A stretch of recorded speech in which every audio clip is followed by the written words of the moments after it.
every single operator says their underwriting is quote unquote conservative. We generally say, find out what the cap rate is in your market today when you're buying that property, and then assume that that cap rate's going to go up by about 1/10 of a point every year between now and when you sell. We want properties that we can go in that are distressed, that are mismanaged, that have something wrong with them, that we can go in, we can be the hero, we can do renovations, we can bring in new management, we can fix up the property, we can get rents from $1,500 a month to $1,800 a month or whatever the number is, and we can increase the value of the property by doing all that work. We're looking at your previous credit history and how much money you make and how much money you have and how many deals you've done. And so that's what underwriting is. It really is. It's an assessment of risk. 85% occupancy or 80% or 75% occupancy. We want to see that we can lose as many tenants as possible before we get into a situation where we can't pay the mortgage. Just like anything else in life, it takes time to get good at it. Literally, the single most important number to us is... I have a bazillion questions from people, Jay, who've asked questions throughout the week. I did something that I don't usually do, which is I actually started promoting this event, I don't know, like last week. I usually wait till like an hour before the show, and then I say, hey, I got so-and-so as a guest. So I got a ton of questions. So I've got a few questions I'm going to start with, and I'm going to go through these questions. But if you have questions as Jay's chit-chatting, please drop them in the comments because I want to make sure you get the value that you came to get. And without further ado, I am going to ask Jay just for a quick, for those of you who don't know you, Jay, that have been living under a rock, you want to give them the 30-second of who you are? Yeah. So I've been in real estate since 2008, former tech guy. I spent most of my career in Silicon Valley, have an engineering degree, an MBA. So I like to bury my head in spreadsheets. These days, I do multifamily syndication, as Mauricio mentioned, with my partner, Ashley Wilson, and a few other folks at Bar Down Investments. We own property around the country, and I do some of the underwriting for our team. I also do capital raising, and I'm pretty much the analyst spreadsheet guy, along with Kyle Wilson, Ashley's husband. So we're the nerds in the company. I love that. Kyle's always known as Ashley Wilson's husband. And if you guys are not following Ashley Wilson, she is one of the top asset managers around. So, and I've had her on the show a couple times to talk about asset management. So you can always go back and look at those episodes. But I think it's time to have her back on to talk about something. She is really world-class when it comes to asset management. Let me start with my couple questions, Jay. I wanted to start with sort of the theory behind multifamily. I mean, you transitioned from sort of flipping houses, as you can see by your numerous books in the background. You've written like 1,000 books for, I think, mostly for Bigger Pockets. But a lot of it was at the beginning about flipping houses and all that stuff. So tell us a little bit about, how is the underwriting different when you're underwriting a single family property or you're trying to flip something versus a multifamily property? Yeah. Well, let me start with what is underwriting, because I think that's something that a lot of people kind of take a too narrow scope of.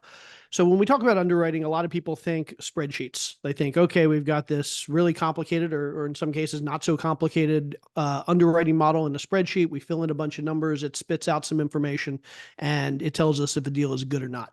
And certainly that's one component to underwriting, but keep in mind, underwriting is more this general idea of we're trying to evaluate risk on an investment that we're going to make. And so you'll hear, like, when you go apply for a loan, your lender underwrites you, your deal gets underwritten. And what that involves is two things. One, they're underwriting the deal. They're going through and they're trying to assess the risk of the deal, but they're also underwriting you, and they can't put you into a spreadsheet. So what they're doing when they underwrite you is they're assessing the risk, and they're looking at your previous credit history and how much money you make and how much money you have and how many deals you've done. And so that's what underwriting is. It really is. It's an assessment of risk. And so when we talk about underwriting, I'll often be talking about the stuff that goes into a spreadsheet and the stuff that gets spit out of a spreadsheet. But don't forget, there's a whole lot more that goes on when it comes to underwriting than just sitting behind a computer and entering information into a spreadsheet. So with that said, to answer your question, the theory of multifamily underwriting. So when we flip a house, flipping a house is easy. I can give you a formula to flip a house. And so it's basically you take the sales price, you subtract out the purchase price, you subtract out the renovation cost, you subtract out the buying, holding, and selling costs, and what you have left is your profit. And so if you can come up with those 5 numbers, like your future sale price, your estimated purchase price, your renovation costs, and all your holding costs, you can figure out what your profit's likely to be on that deal. Can take literally 2 to 5 minutes if you know what you're doing. Multifamily underwriting is a whole lot different, and for a number of reasons. Number one, it's not a transactional type thing where you're buying it and selling it. You're buying it today and you're selling it in a couple of months. You're going to be holding it presumably for some period of time. And so the returns you're going to get isn't just that bag of cash at the day of sale. That's one part of the returns you generate from multifamily, but there are other returns. So you're also, hopefully, you're going to be generating cash flow throughout the deal. Hopefully, you're going to get some tax benefits. You may be able to pay down the loan during the time you're holding it. So that's equity that you're building up. So there are a whole lot of different places that you can get returns in multifamily that you don't get from flipping houses. And so when you go to underwrite, and in this case, I am using the stick it into a spreadsheet idea of underwriting, there's a whole lot of things you need to be taking into consideration. Not to mention, there are a whole lot of different types of multifamily deals. So just to enumerate the 3 most common types of deals we're talking about, one is what we refer to as a stabilized property. So let's say, Mauricio, you buy or you build a multifamily property, 200 units, you get it all leased up, it's brand new, no renovations needed, no maintenance is needed. You got it filled with new tenants, all paying market rate, and now you go to sell it. I want to buy that property from you. I'm not going to spend a lot of time underwriting that property because I know how much I'm going to be spending in maintenance. Pretty much nothing for the first couple of years. I know how much I'm going to be spending in taxes and insurance because you've already figured that out for me. I know how much I'm getting in rent. I already have it leased up. Basically, I can stick all of these existing numbers into a spreadsheet, and it'll tell me that this property is going to kick off 4, 5, 6% a year in cash flow. And so I can underwrite a deal that's basically fully renovated and operating and often referred to as stabilized. I can underwrite that in 5 or 10 minutes. But here's the thing. Most of us aren't buying those types of properties that are generating 4, 5, 6%. We want properties that we can go in that are distressed, that are mismanaged, that have something wrong with them, that we can go in, we can be the hero, we can do renovations, we can bring in new management, we can fix up the property, we can get rents from $1,500 a month to $1,800 a month or whatever the number is, and we can increase the value of the property by doing all that work. Now, when we do that, there's a whole lot of stuff that's going on there. One, presumably the rents are already lower than they should be because the property is not renovated. Number 2, we're going to have to spend money to renovate it. Number 3, we're going to have to change out the management team. Maybe we're going to do a good job of getting the insurance costs down, the maintenance costs down. Maybe property taxes are going to go up because now we've done a whole bunch of renovations. So a whole bunch of numbers are changing in that first year or 2 that we own the property. And so we need to stick information into a model, into a spreadsheet that takes into account all of these changing numbers from the day we buy it to the day that it is then again stabilized.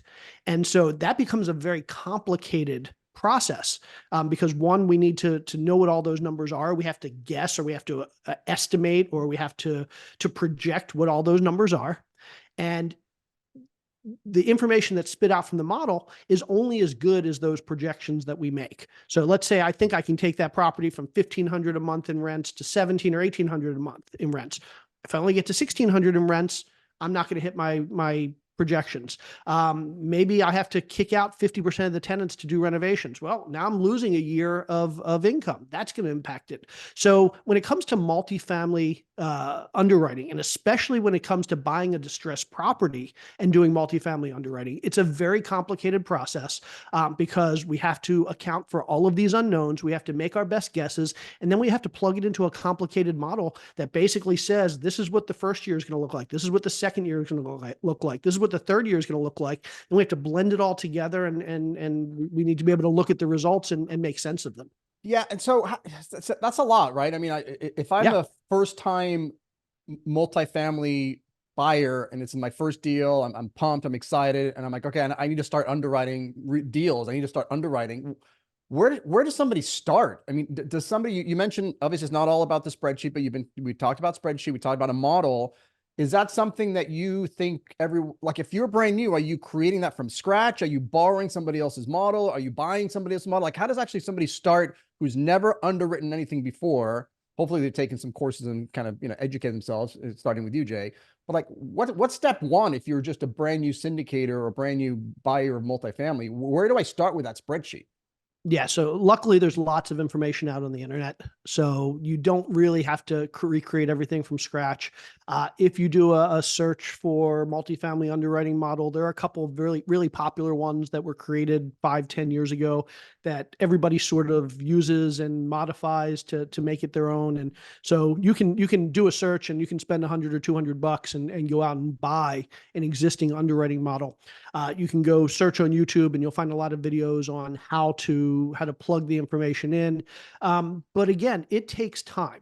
And so the thing I want to point out is that basic underwriting, I could teach you in a couple hours. In fact, I'm going to pitch here a little bit on Wednesday night, and I'll give you the link in a bit. I'm doing like an underwriting webinar where I'm actually going to sit down and I'm going to walk through how you do an underwriting and what one of these models looks like, completely free. So I'll put that link up there in a bit. I can do that in an hour or two. And I'm going to basically give you the gist of how you underwrite a deal. But just like anything else in life, it takes time to get good at it.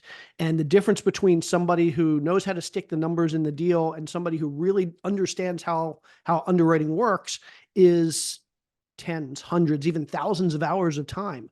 But there's a lot of benefits when you get good at it.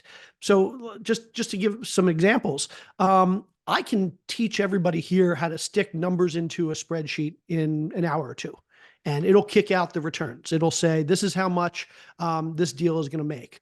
But here's the thing. For a lot of these deals that we're doing in multifamily, it's not just me. I'm going to have partners. So maybe Mauricio, you're going to partner with me, or maybe other folks on this call are going to come in and they're going to be passive investors in my deal. And so the returns kind of get complicated because Mauricio, you need a return. I need a return. Our passive investors need a return. A good underwriter knows how to move returns around.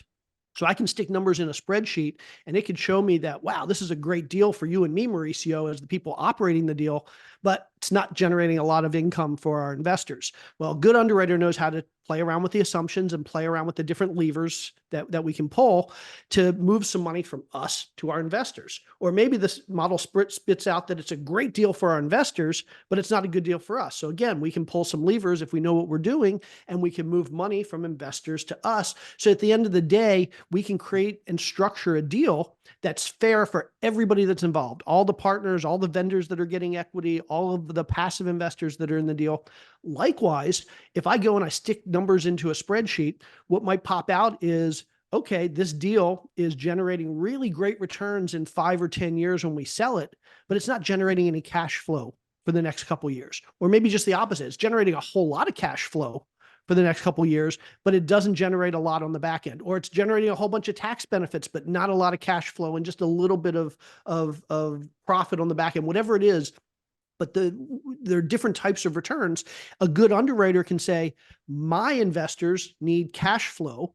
This deal is giving us big profits on the back end, but not a lot of cash flow. A good underwriter can say, I know the levers I need to pull in order to move some of that money from the big profits on the back end into cash flow. And they can make those trade-offs. They can move money around. They can move returns around. They can optimize for what their investors want or what they need. If you need a certain amount of cash flow to live, well, a good underwriter knows how to turn profit into cash flow and vice versa.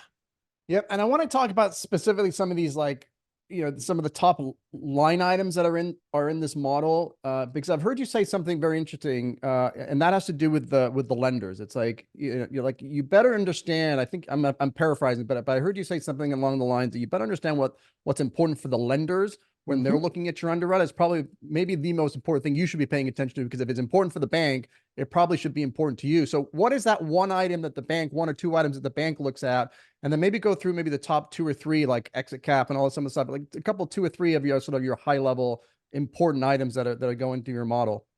Yeah. So the big one that the lender looks at is this thing called DSCR, debt service coverage ratio. And what the lender wants to know is, at the end of every month, after you've collected all of your rent, you've paid all your expenses, you have this bucket of cash left at the end of the month. Now you have to pay your mortgage. And what the lender wants to know is that you have the ability to pay your entire mortgage every month, plus have a bunch extra left over in case of an emergency, in case your rents fall, in case you have more vacancies than you expect, in case your expenses are higher one month. So they want to see that if you have X amount of mortgage due every month, they want to see the amount of cash you have left over to pay your mortgage is at least 1.2 times that. So let's say your mortgage every month is $100,000. The lender wants to see what's called a DSCR of 1.2 or $120,000 in your bank account at the end of every month. So that way they know you can pay your $100,000 mortgage and you've got $20,000 left over in case there's some emergency or in case you have a really bad month. And so that's the big number they look for. Now, everybody talks about the fact that lenders used to lend 75%, or even in some cases, 80% of the value of your property. And now these days it's 70% or 65% or even 55 or 60%. And so everybody looking at the lenders and saying, the lenders are tightening up. The lenders aren't willing to lend as much as they were before. They're going from 75% loan to value to 60% loan to value. Well, the reality is the lenders aren't tightening up. The lenders use the same computations, the same metrics as they've always used. But the reality is at the end of the month, if previously interest rates were 4% and you owed $100,000 at the end of the month for your mortgage, well, today interest rates are 7 or 8%. So now that same mortgage is $150,000. So your $120,000 at the end of the month sitting in the bank account to pay the mortgage isn't enough to cover the mortgage anymore. So the lender says, I'm not going to lend as much money because they can't pay the mortgage. They don't have enough money coming in. So they will adjust the amount they lend you so that, again, you get back to that 1.2 DSCR. And oftentimes what we're finding these days is that what the lender is willing to lend you is somewhere in the 55 or 60 or 65% of the value of the property range. Now, if you have a property that's a cash cow, that's generating tons of cash, and you can cover a mortgage at 75% of loan to value easily, banks are still willing to lend 75% loan to value. They don't care. They just want to make sure you're making enough money every month that you can cover that plus have an extra 20% on top. Yeah, and Josh had a great question relating to DSCR. He says, how do you underwrite rent raise timeline, especially he's specifically on self-storage, but we can, I don't know if you want to talk about self-storage or just keep it to multifamily, but like the bank wants to know what the rent projections are, but you won't know how high you can raise rents until you actually raise them a little bit and see how many people move in and stabilize. So he feels like he can't exactly tell the bank, what the rents are going to be in future years. And therefore it makes it difficult for him to calculate the DSCR. Well, is that an issue that you see? Yeah. So this is one of those assumptions that I talked about earlier, that we need to be really good at forecasting the numbers in the future. And so if we look at a property today and we say, okay, that property is renting on average for $1,500 a month. And we say, okay, we're going to do $5 million worth of renovations on that property. It's our job to figure out, after we do $5 million of renovation on that property, how much those units are now going to rent for. Because if we don't know what they're going to rent for, how do we know if that $5 million was well spent, if it's going to generate a profit for us? Let's say we spend that $5 million and rents only go up $10 a month. Well, no matter how big that property is, $10 a month rent bumps probably isn't going to justify spending $5 million. So how do we do that? Well, the big thing we do is we use this thing called comps, just like when we're flipping houses and we say, okay, we're buying a rundown house, we're going to renovate it, and then we're going to resell it. How do we know how much we can resell it for? Well, we know what type of renovation we're going to do. Then we're going to go look at all the other houses out there that have been renovated to that standard or are in that condition.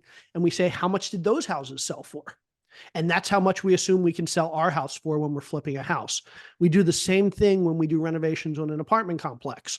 What we say is, okay, if I spend $5 million on renovations for this apartment complex, I assume that the condition of the apartment complex is going to go up to something that's comparable to that complex or that complex or that complex. And then I'm going to look at what the rents are for that complex and that complex and that complex. And I'm going to say, if I can get my complex to be as nice as those three, which are similar location to mine, similar age to mine, similar amenities, they're very similar to mine. If I can get my condition up to those, my rents should go up to those. And so I will look at other properties around me and say, okay, if I can get up to that level, that condition, how much will my rents go up to? And if I find another property that I say my property is going to be just like that one after renovation, and they're renting at $1,800 a month, I'm going to assume that when I'm done renovating, my rents are going to be about $1,800 a month. And there are lots of things to factor in there. Are they in the same school district? Are they close to the same type of public transportation?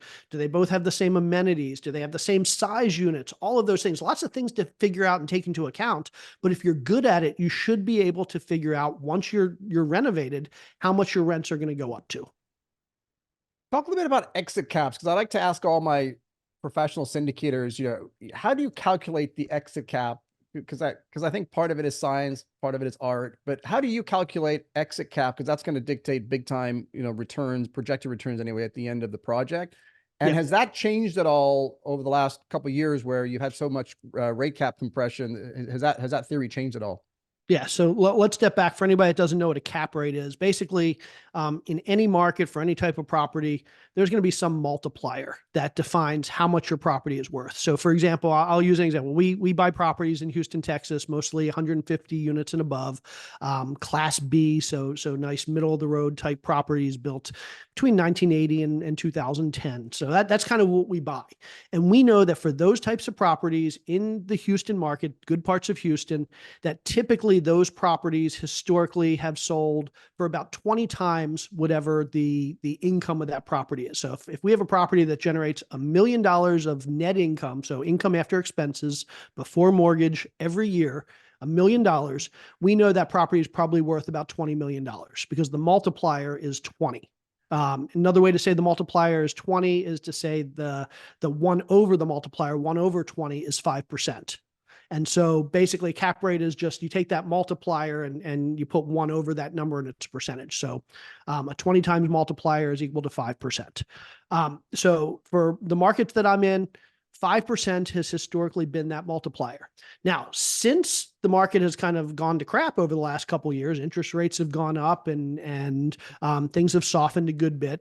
What we're finding is operators, other operators, other buyers aren't willing to pay a 20-time multiple on income. They might be willing to pay a 19 times multiple income or 18 times or 17 times or 16 times. And so let's say they're willing to pay 16 times multiple instead of 20. Well, 1 over 16 is 6%. So basically what we say is the cap rate has gone from 5% to 6%. As the cap rate goes up, the amount somebody's willing to pay goes down. And so, when we look at a property, when we go to buy a property, literally the single most important number to us is what is that multiplier going to be when we go to sell the property? Because we can take a reasonable guess at how much we're going to get income to, because we now know how much we're going to raise rents to and what the expenses are going to be. But at the end of the day, the thing we can't control is what that multiplier is. So it's our job as multifamily or commercial real estate investors, any asset class you're in, it's not just multifamily. Our job is to make our best guess at what that multiplier is going to be when we go to sell the property. Now, what we've seen is, again, over the last 2 years, those multipliers have dropped considerably, or cap rates have gone up considerably. We've seen cap rates go up by a point. So in places where it was a 4.5% cap rate, it's now 5.5 or 5.75. Places where it was 5, it's now 6. And so basically values have gone down because that multiplier has gone down. When we try to forecast what that multiplier is going to be in the future, we have basically 3 options. We can say that multiplier is going to go down. Cap rates are going to go up over time. We can say cap rates are going to stay exactly the same, or we're going to say cap rates are going to go down over that time and values are going to go up. And so it's our job to kind of figure out which of those 3 things we think is going to happen. But regardless of what we think is going to happen, many of us have investors, and our investors want to know that we're being conservative. And the most conservative way to look at this is that over time, we assume that values are going to go down. This multiplier is going to go down. Hopefully it goes up.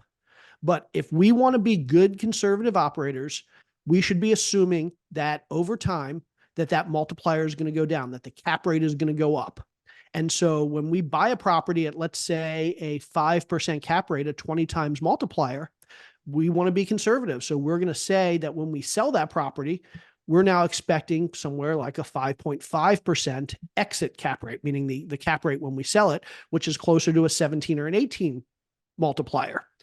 It's no fun as an operator knowing that we're going to sell a property for a lower multiplier than we buy it, but our investors, again, want us to be conservative. And so what we tell everybody that we talk to that asks us this question, we generally say, find out what the cap rate is in your market today when you're buying that property, and then assume that that cap rate's going to go up by about 1/10 of a point every year between now and when you sell. So you plan to hold it for 5 years, assume your cap rate's going to go up 0.5%. Plan to hold it for 10 years, assume your cap rate's going to go up a whole point. Hopefully that's not going to happen. Hopefully values are going to go up again, multiplier is going to go up again. If that happens and you were conservative, well, there's a lot of bonus money in there for you. I'm glad you mentioned the word conservative, because Tara asked this question, I think in the community page. And I always ask this because everyone I see, every single operator says their underwriting is quote unquote conservative. Like I've never seen somebody say, oh, our underwriting is aggressive. Our underwriting, like everybody has underwriting conservative. So the question that Tara posed was like, how can an LP verify this? Or maybe in a better way of saying, or a different way of saying is simply, what is your definition of conservative? And you kind of pointed to it a little bit here, but let's talk about that, because like if everybody says their underwriting is conservative, then it's almost like conservative underwriting is just normal. It's not really conservative. So what's your thoughts on this conservative underwriting movement?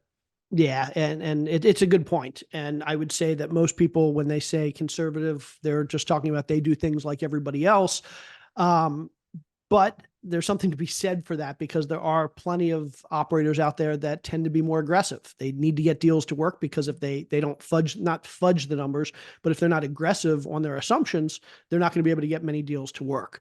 So the first thing I would say is, and this is hard to say, and I hate saying this, but the reality is I'm an LP. I'm a passive investor in over 6,000 units, other people's deals. And so given the fact that I do this for a living, you'd think I can look at somebody else's deals and say that underwriting is really good. That underwriting is really conservative. I really like the assumptions that they picked. But the reality is, when I go to invest in somebody else's deal, they're probably not investing in the same markets I am. So I don't know, let's say somebody's investing in Denver, Colorado. I don't know what insurance rates are in Denver. I don't know where insurance rates are headed in Denver. I don't know what property taxes are. I don't know what typical maintenance costs are, labor, materials costs. I don't know what the cap rate is in that market. It can be very difficult to figure out cap rates in some market you're not in.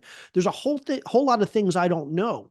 And so even though I'm in the business, even though I do this for a living, when I look at somebody else's deal that's in a market that I'm not in, even I can't tell if they've done a conservative or an aggressive job of underwriting.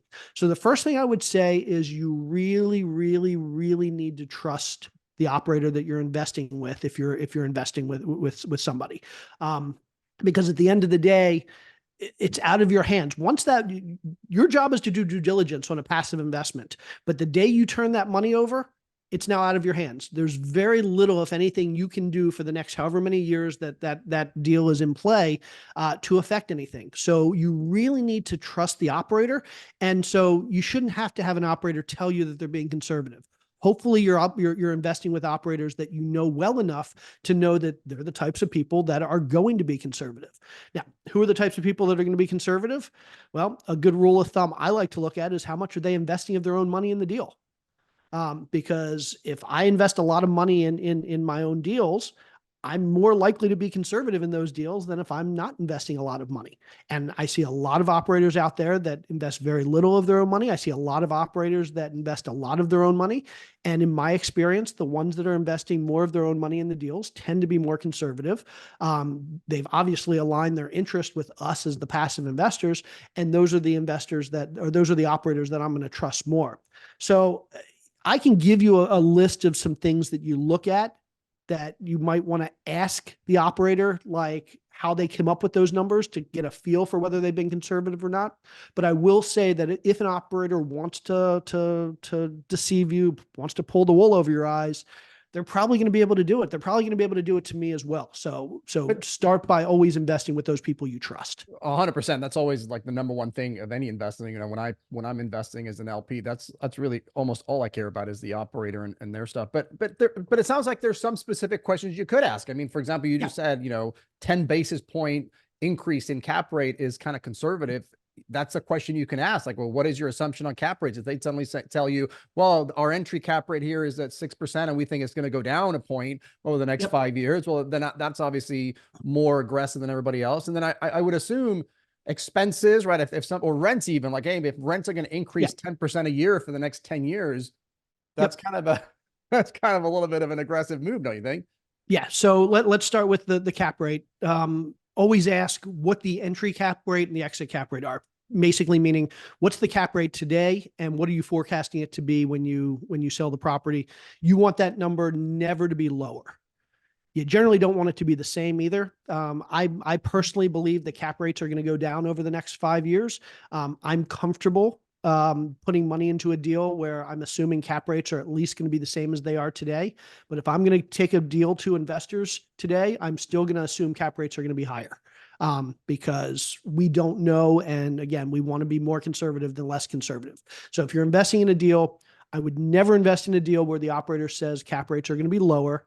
And I'd very rarely or seriously consider not investing in a deal where the operator says cap rates are going to be exactly where they are today at some point in the future. I think that's likely to be the case, but I want to see an underwriting that shows that cap rates are going up and that the numbers still work. So that's number one. Number two, rent. So this is the big one. Over the past several years, we've seen rents 5%, 6%, 8% a year going up in some markets. Historically, we've seen rents go up 2.5% to 3.5% in most markets. Now, I don't know about other people. I don't know every market, but personally, I think we've kind of tapped out on rents for a little while. I think they're still going to go up, but I think they're going to go up at 1% or 2% at most over the next couple of years. At some point, we'll get back on track and we'll be seeing that 2.5%, 3.5% rent growth. But for the time being, I don't expect rents to be performing or increasing the way we've seen over the last 3 years, over the last 10 years. I think rents are going to slow down a little bit. So these days we're underwriting at 1.5% to 2% in the first couple years, moving back up to 3% after 3 or 4 years. I think that's reasonably conservative. On the expense side, unfortunately, I see too many operators who assume that, and I think they do it just because it's easy to put into the model. I'm going to assume 3% rent growth. I'm going to assume 3% expense growth. Because it's real easy to assume that if inflation's 3%, that both are going to go up at 3%. But the reality is rents are growing slower than inflation today, and expenses are growing faster than inflation, or at least the government's definition of inflation. So if you're saying that expenses are only going to grow at 2 or 2.5%, which has been the historical average, you're probably not being conservative enough. I want to see expense growth at least 3% these days. And a couple of the expenses, specifically insurance, in some markets is going to grow a whole lot faster than other expenses.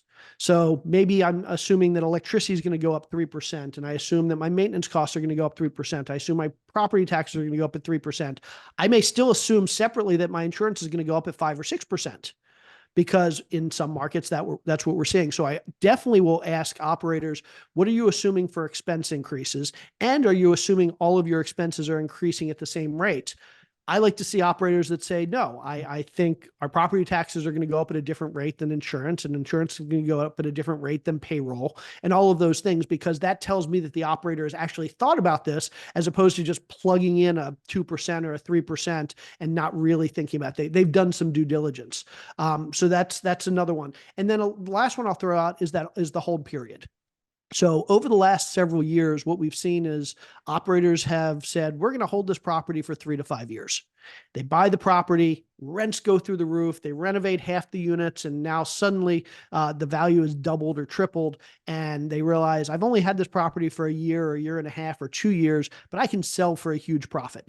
They sell the property, everybody makes a lot of money, and now investors have gotten accustomed to deals going full cycle, purchase to sale, in 2 years, 2.5 years.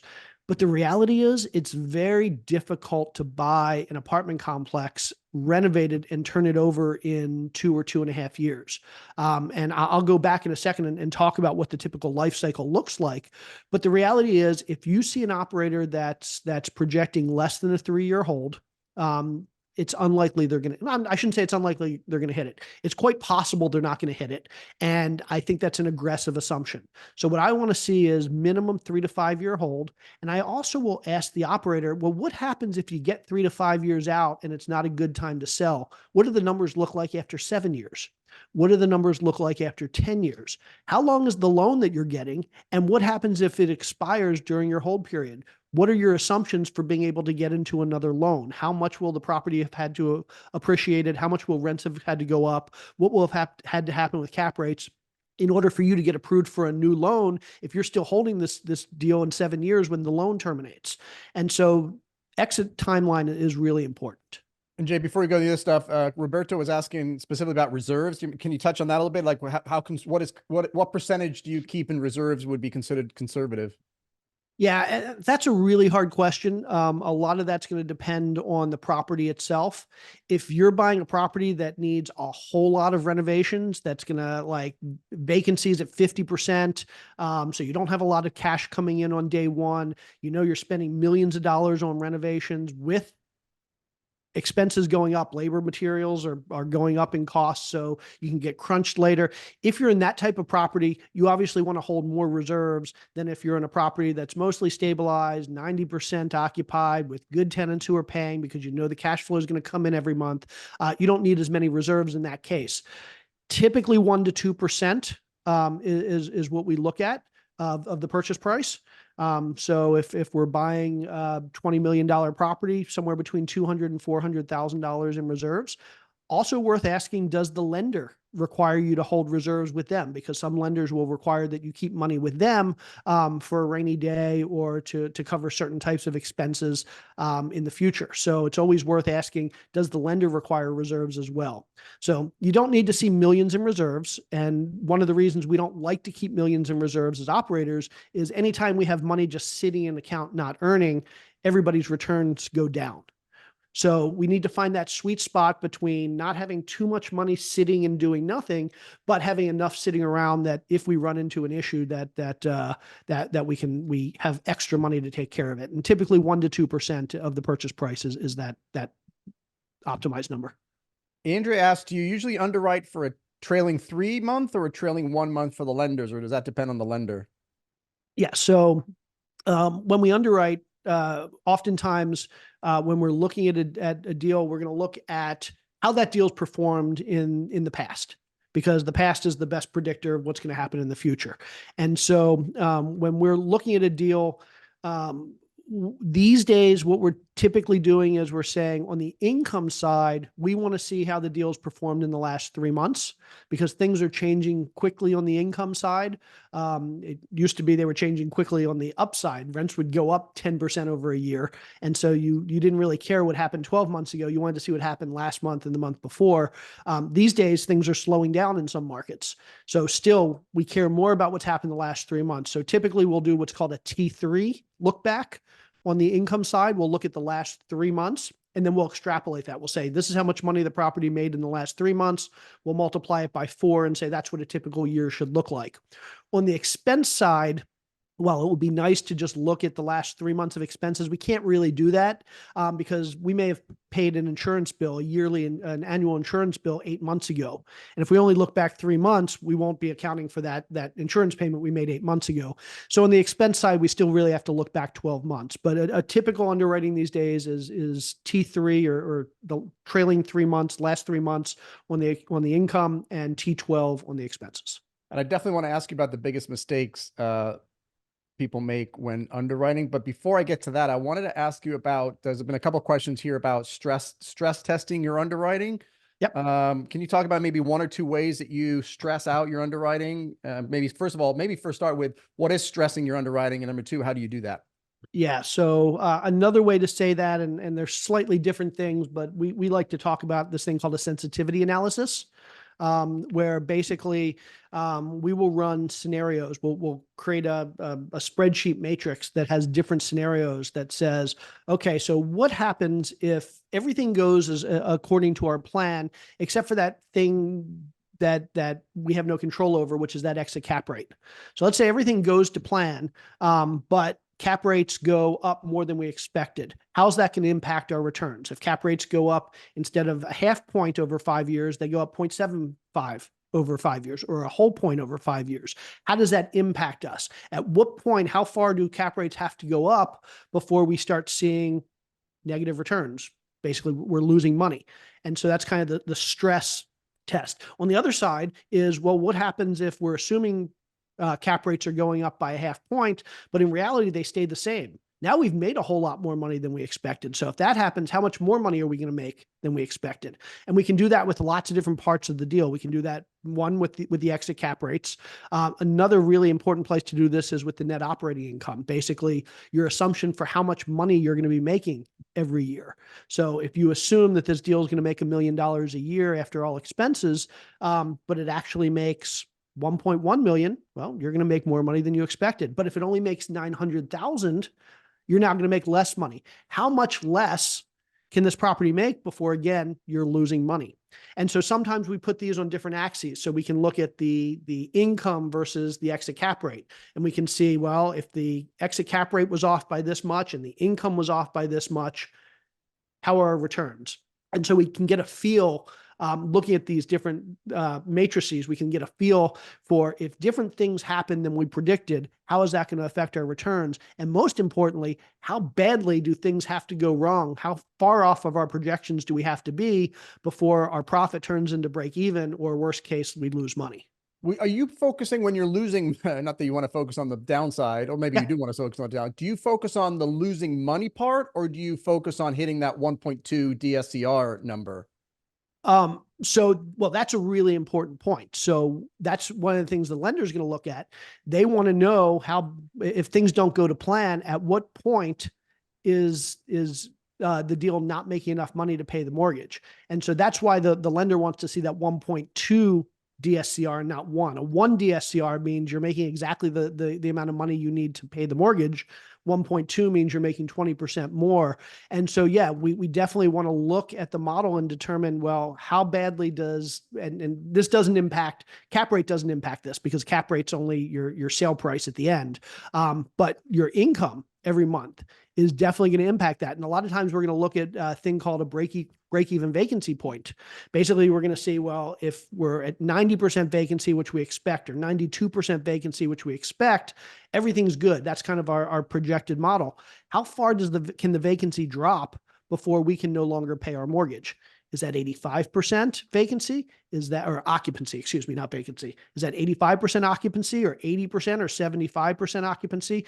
We want to see that we can lose as many tenants as possible before we get into a situation where we can't pay the mortgage.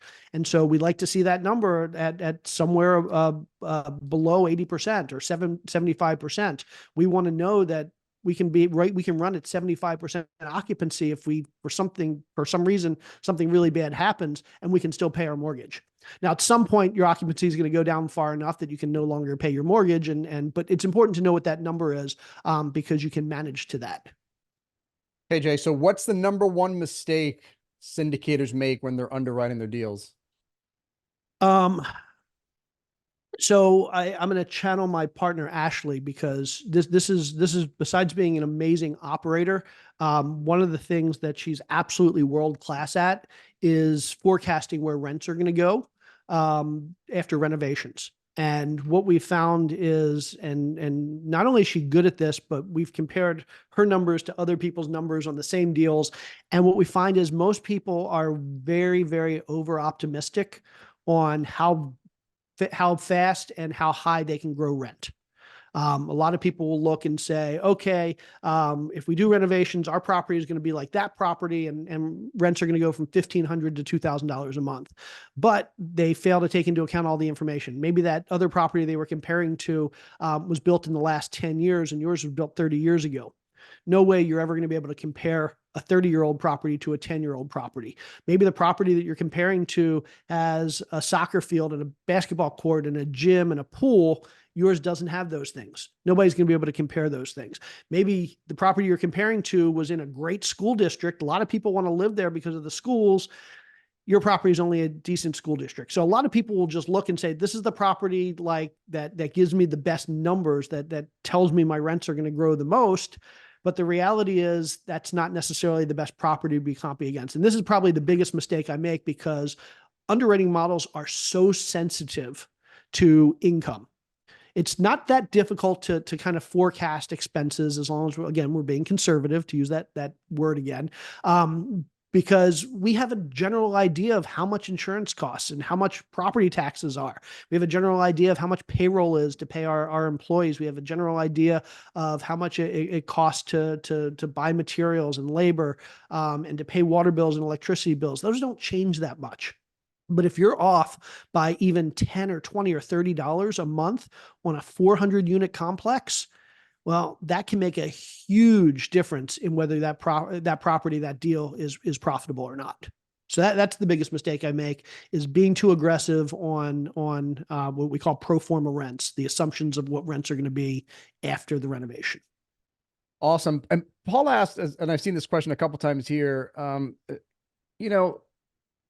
we're consistently seeing that owners could not raise their rent sufficiently given the current market, and effective rents have been tanking. I'm not sure if that's correct or not, but we need a way to be able to measure that amount of tanking. Can you give us some other market metrics that tell us when increasing rents are likely to be a problem?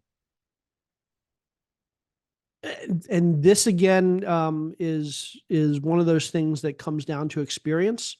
There's a metric that we talk about that a lot of people don't talk about. It's called absorption rate.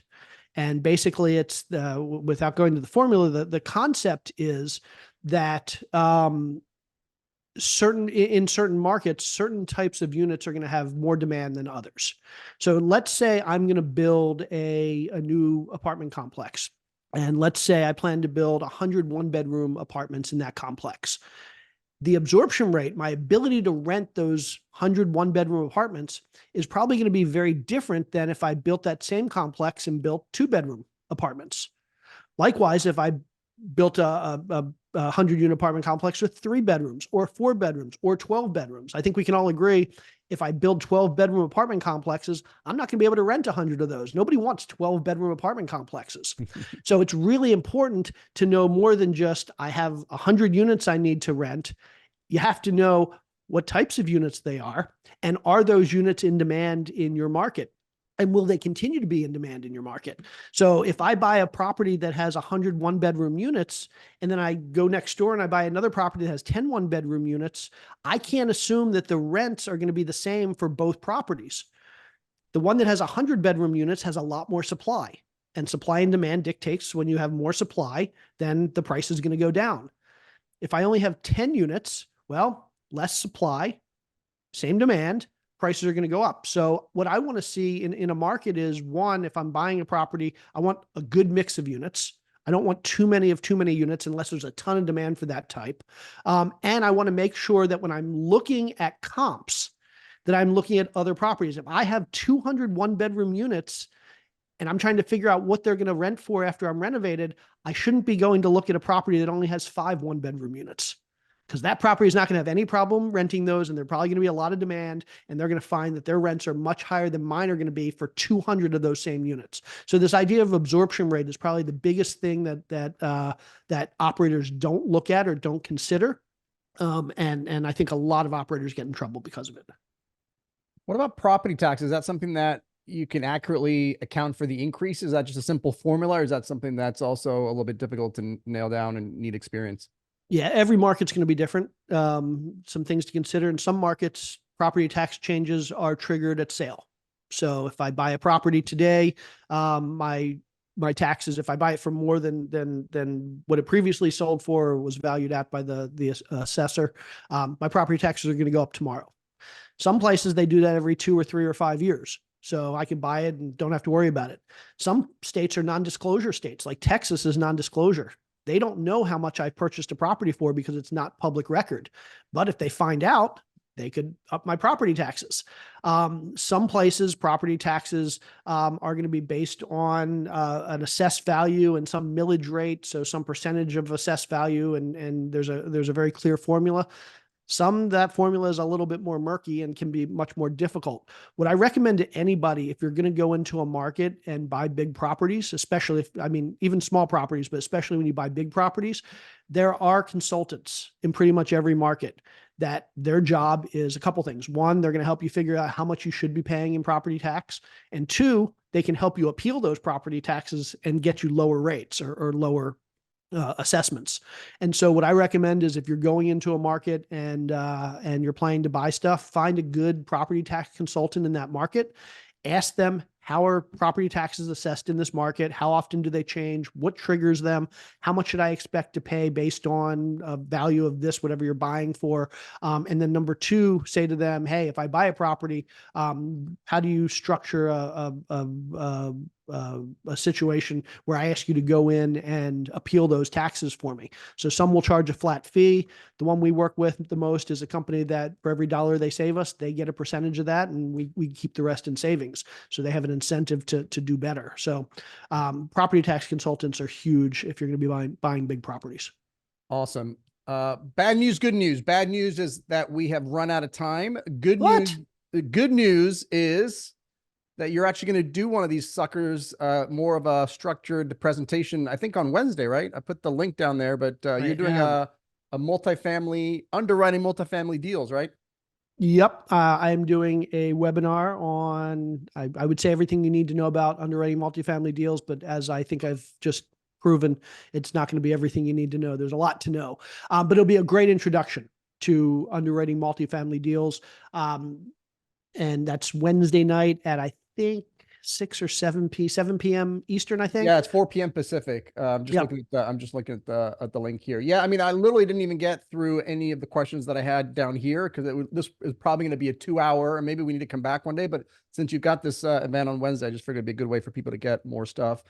Jay, I know you're busy. Super, super appreciative always when you come on and drop all these knowledge bombs to the Real Estate Syndicator live community. Thank you, my friend. And I guess I'll see you tomorrow for the recording of episode 44, 3, I don't know. 44. Everybody, make sure you check out Drunk Real Estate. If you haven't listened to it or watched it, I think you'll like it. Yep. Check it out on podcast or on YouTube. But buddy, we'll see you. I'll see you tomorrow. And then we got to schedule the economic update here in the next couple of months because we're probably due for one as well. That's going to be interesting. All right, buddy. Thanks, everyone. Everybody give Jay a little thank you. Woo. Thanks, everybody. Thanks, Jay. If you'd like to join us live on these episodes and have a chance to get your specific question answered, you can simply go to realestatesyndicatorlive.com and register to be live on the show. Hope to see you then.